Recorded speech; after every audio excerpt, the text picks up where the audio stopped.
So, on January 14th, 1994, and I thought I was halfway across the world to play perfect one more time as a Disney princess. And I stood in an arena just like this, and I was told about a God that knew everything about me and still allowed his son to die for me. I walked that walk that you just did. And I have no idea what tomorrow would hold. I just knew that if I didn't get down here.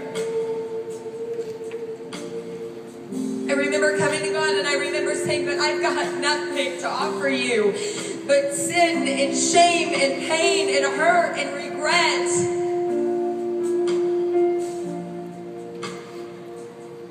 But in that one moment, there was one voice that drowned out every other voice in my life, in my head.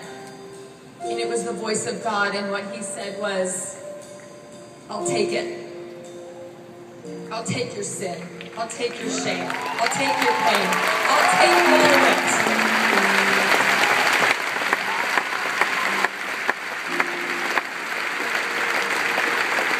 I said yesterday that guilt attacks your conscience. Guilt's not a bad thing. It brings us to where we need to be. But shame sits lower and attacks your identity. And right now, right here, God is giving you a new identity. He's saying, you're no longer that person. What you did and who you are two totally different things. You see, your daddy is not the daddy who abused you, who touched you, who did something to you. God's taking that and he's saying, let me show you a father's love. Let me love you. And let me take all of that and redeem it. To redeem it means to take it and to turn it into something brand new. You're about to be made brand new. You're walking through this. You're about to get prayed through. You're becoming new. You have a new identity. And there is still time if you need to run. Do what I did.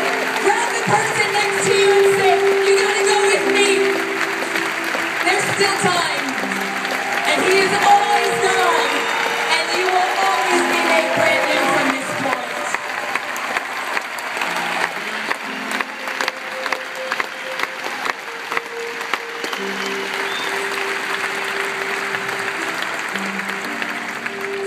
Before I put this microphone down, there are a few of you like me that said, but wait, what if I mess this up too?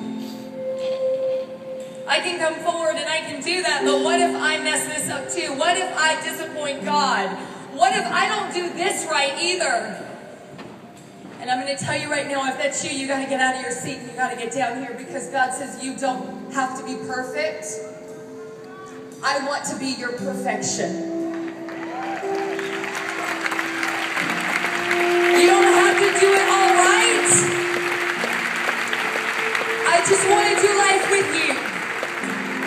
So if that's you, and that's what's keeping you in your seat, is one more place to play perfect. Listen, some of you, you go to church every Sunday. And church is too many churches no longer are the place, a hospital for the people that need healing. Now it's a place where we put on our best, we walk in, we put on our smile, and that's the place that we play perfect one more time.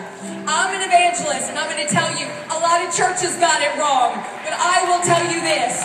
God says this is a place for healing. This is a place to be imperfect. This is a place to let God be perfect. Leave it up here right